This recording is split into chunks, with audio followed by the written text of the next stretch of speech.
Hello friends, unique commerce अकॅडमीच्या online लेक्चरमध्ये तुमचं पुन्हा एकदा स्वागत आहे. मित्रांनो, आपण आजच्या व्हिडिओमध्ये आपला जो 11चा सब्जेक्ट आहे, subject book keeping and accountancy, ह्या सब्जेक्टचा मित्रांनो जो काही सिलेबस आहे तो आपण आजच्या व्हिडिओमध्ये क्लिअर करणार आहोत. पण त्याआधी मुलांनो, तुम्हाला एक छोटीशी विनंती आहे.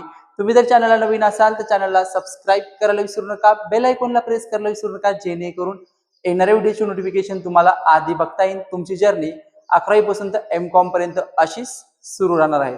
तर मुलांनो, आपण आजच्या व्हिडिओमध्ये आपला जो कॉमर्स फॅकल्टीचा व्हेरी इम्पॉर्टंट सब्जेक्ट आहे, subject book keeping and accountancy, ज्याला आपण आपल्या भाषेमध्ये म्हणतो अकाउंट, या सब्जेक्टचा मुलांनो जो काही आपला सिलेबस आहे तो सिलेबस आपण आजच्या या व्हिडिओमध्ये क्लिअर करूयात. तर मुलांनो, अकाउंट सब्जेक्ट हा खूप सिंपल सब्जेक्ट आहे.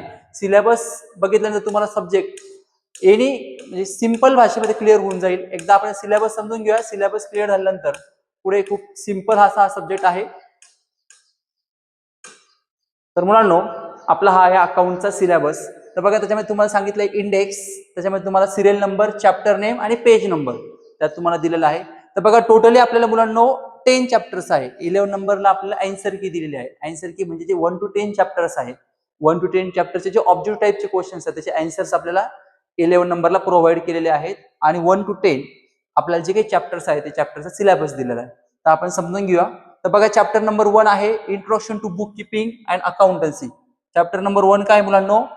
Introduction to book keeping and accountancy. मुलांनो, यामध्ये आपल्याला बुक कीपिंग अँड अकाउंटन्सी जे काही मिनिंग आहे, इंट्रोडक्शन आहे, ते आपल्याला क्लिअर करायचं आहे.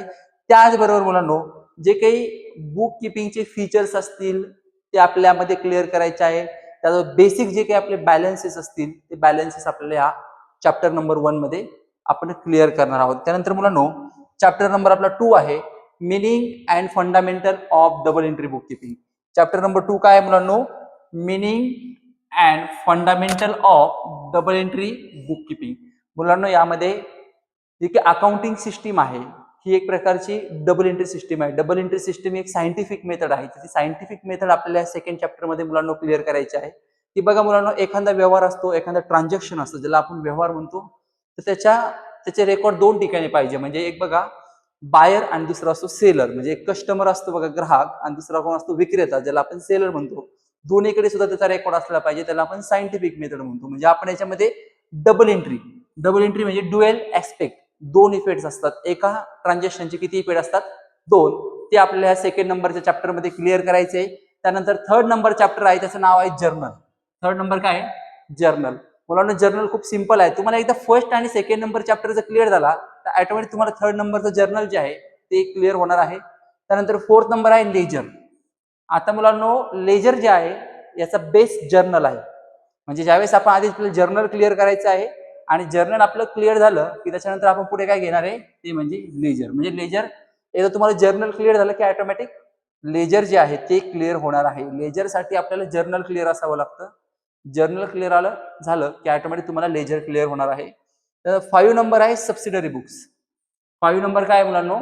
Subsidiary books. मुलांना इथे वेगवेगळ्या प्रकारचे स्मॉल बुक्स असतात. त्याच्यामध्ये पीटी कॅश बुक असतं, स्कॅच बुक असतं. ते बुक्स असतात वेगवेगळे, की छोटे छोटे व्यवहाराच्या नोंदी वेगवेगळ्या बुक्समध्ये, व्हेरियस बुक्समध्ये केल्या जातात. त्याच्यामधले मुलांनो ते बुक्स असतात, त्या बुक्समध्ये आपण सेपरेटली व्यवहार ट्रान्झॅक्शनची नोंद करत असतो, ट्रान्झॅक्शन रेकॉर्ड करत असतो. त्याला आपण म्हणतो सबसिडरी बुक्स. 6 नंबर आहे बँक रिकन्सिलेशन स्टेटमेंट. आता मुलांनो, जे काही बँक रिकन्सिलेशन स्टेटमेंट जे असतं त्याच्यामध्ये बँक, पहिलं म्हणजे बँक, आणि सेकंड जो असतो अँड ट्रेडर. बँक आणि कोण असतं त्याच्यामध्ये? ट्रेडर. तर मुलांना ट्रेडरकडे असलेले पैसे म्हणजे त्यांनी केलेली ट्रान्झॅक्शनची नोंद आणि त्याच्या बँकेमध्ये असलेले पैसे म्हणजे पासबुक. बँकेचं काय मिळतं आपल्याला? पासबुक. तर त्याचं आपल्याला इथे कंपॅरिझन करायचं असतं. म्हणजे इथे कंपॅरिझन ऑफ कॅशबुक आणि पासबुकचं कंपॅरिझन या 6 नंबर चॅप्टर मध्ये आपल्याला करायचंय. 7 नंबर आहे डेप्रिसिएशन. मुलांना डेप्रिसिएशन म्हणजे नेमकं काय असतं की याच्यामध्ये मुलांना ज्या काही फिक्स ऍसेट असतात, काय असतात? ऍसेट, ज्याला आपण मालमत्ता म्हणतो. तुम्हाला ते पुढे समजेल. ज्या काही आपल्या फिक्स ऍसेट आहे त्या फिक्स ऍसेटच्या मुलांना ज्या प्राइजेस आहे त्या प्राइजेस याच्यामध्ये कमी होत असतात. फिक्स ऍसेटची किंमत कमी होते आणि ज्यावेळेस मुलांना फिक्स ऍसेटची किंमत कमी होते त्याला आपण म्हणतो डेप्रिसिएशन, ज्याला आपण लॉस म्हणू शकतो. ते मुलांना आपल्या 7 नंबर चॅप्टर मध्ये क्लिअर करायचे. 8 नंबर आहे रेक्टिफिकेशन ऑफ एरर्स. 8 नंबर काय आहे, रेक्टिफिकेशन ऑफ एरर्स. मुलांना इथे तुम्हाला रॉंग एंट्री दिलेली असते, एखादी एंट्री आहे ती रॉंग रेकॉर्ड केलेली असते आणि तिच्यावर आपल्याला प्रोसेस करून ती राईट रेकॉर्ड करायची असते. म्हणजे तिच्यातला जो काही रॉंग जी रेकॉर्ड केलेली आहे, काय नेमकं प्रॉब्लेम आहे तो शोधायचा आणि ती एंट्री राईट आपल्याला या रेक्टिफिकेशन मध्ये रेकॉर्ड करायची आहे. त्यानंतर 9 नंबर आहे final accounts of a proprietary concern. म्हणजे मुलांना प्रोप्रायटरी कन्सर्न म्हणजे आपण ज्याला म्हणतो सोल प्रोप्रायटर, एकच त्याच्यामध्ये पर्सन, त्याला काय म्हणतात, सोल प्रोप्रायटर. 9 नंबर मध्ये मुलांना जो 9 नंबर चॅप्टर आहे फायनल अकाउंट, त्याच्यामध्ये मुलांना आपला जो काही व्यवसाय असेल किंवा आपला जो काही बिझनेस असेल त्या बिझनेसची फिनान्शियल पोझिशन आपल्याला या 9 नंबर चॅप्टर मध्ये डिटेक्ट होत असते, समजत असते. आणि 10 नंबर आहे मुलांना सिंगल एंट्री सिस्टम. 10 नंबर काय आहे, सिंगल एंट्री सिस्टम. आता मग जसं सेकंड नंबरला आपण डबल एंट्री बघितलं होतं, म्हणून डबल एंट्री सिस्टम जी होती ही सायंटिफिक मेथड होती. कोणती मेथड होती, सायंटिफिक.